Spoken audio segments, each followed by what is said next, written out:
Greetings, Commanders. My name is Beck, and I am one of the community managers here for Star Trek Fleet Command. And today, we're talking through Update 55, Voyager Part 2. Today, joining us, we have ARC runner Logan Starks, and we're going to be going over the key features of this new update, including a new ship, the Intrepid Class USS Voyager, a new damage type, Isolytic Damage, new regions of the uncovered Delta Quadrant Space, new officers, and more. We have a lot to cover, so let's do it. The USS Voyager is an iconic ship that is thrust into an unknown section of space known as the Delta Quadrant, embarking on a journey with one goal: to get home. In Star Trek Fleet Command, the USS Voyager comes equipped with an impulse speed rivaling the Vidar and the fastest warp speed in the game. Its passive ship ability, Feels Like Home, deals extra damage to hostiles marked with the DQ tag in Delta Quadrant Space. The Voyager also comes equipped with two brand new active abilities: Advanced Sensors and Astrometric Scan. The first active ability, Advanced Sensors, allows the USS Voyager to reveal ships that evade regular sensors, such as the new Species 8472 hostiles. The second active ability, Astrometric Scan, can be used on another player's ship to reveal the coordinates of their station. This ability can come in handy when you're on the hunt for more resources or to get revenge against a hostile commander that raided you. To use the Voyager to its full potential, you'll want to travel to the new systems that have been revealed with the release of Update 55. There, you can combat the Hirogen Hunter elites in order to collect Hirogen relics. These relics can then be exchanged for deuterium canisters, which fuel both of the Voyager's active abilities. Once you have your deuterium canisters, you can use the Voyager's Advanced Sensors ability to reveal Species 8472. These hostiles reward exotic biotoxins, which can then be refined into rewards and a travel token for specific Delta Quadrant systems. These unique systems have anomaly samples, which can be exchanged for Voyager ship parts, circuitry fragments, and the new extremely powerful isolytic artifacts. The USS Voyager also comes with its own research tree, providing 21 new nodes, accenting both your in-loop and out-of-loop gameplay. These nodes include damage against hostiles, impulse and warp speed, and increased payouts from artifact exchange chests. Additionally, many of these nodes affect your entire fleet. Isolytic is a brand new damage type that will work alongside standard damage types, kinetic and energy, and a percentage of that damage will be transformed into isolytic. While you have many ways to mitigate standard damage in Star Trek Fleet Command, isolytic damage is unique in the fact that it will bypass all traditional means of mitigation and can only be stopped by isolytic mitigation. For example, think of standard damage as an arrow and isolytic damage as radiation. Your standard mitigation stats are like a shield that blocks the arrow, but that same shield can't block the radiation all around you. To protect yourself against that, you need a radiation suit. In the same way, you need isolytic mitigation.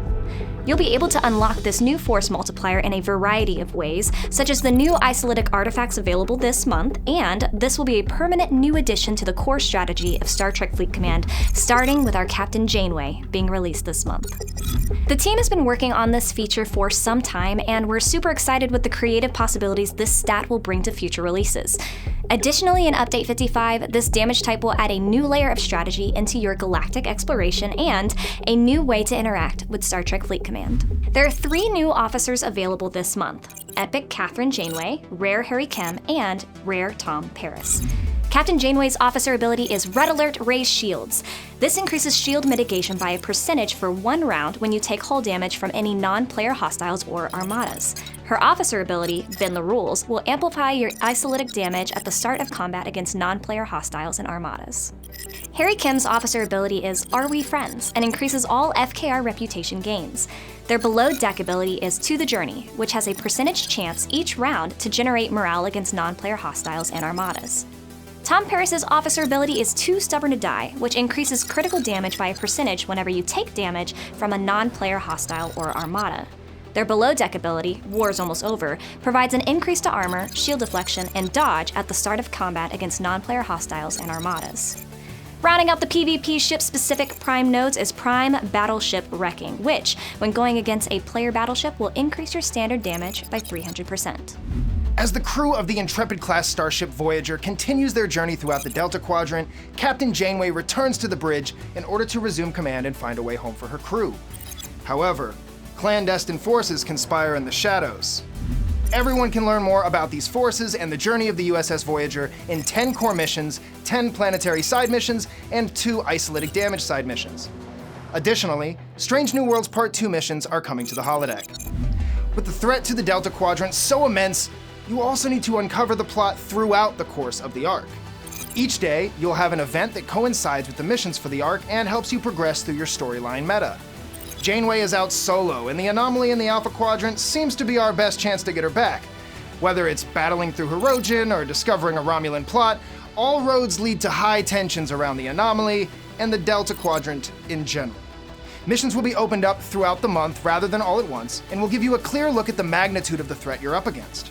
Play along in these Voyager-themed milestones and leaderboard events, alongside the Battle Pass to earn Lobi crystals. Get 50, and you'll be able to trade them in for a special rare officer, or speed up your route to the USS Voyager. Red alert! Commander, it's 8472!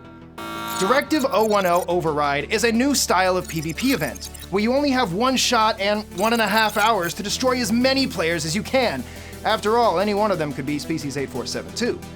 This red alert will hit 4 times in a 24-hour cycle, and you can override this directive only once.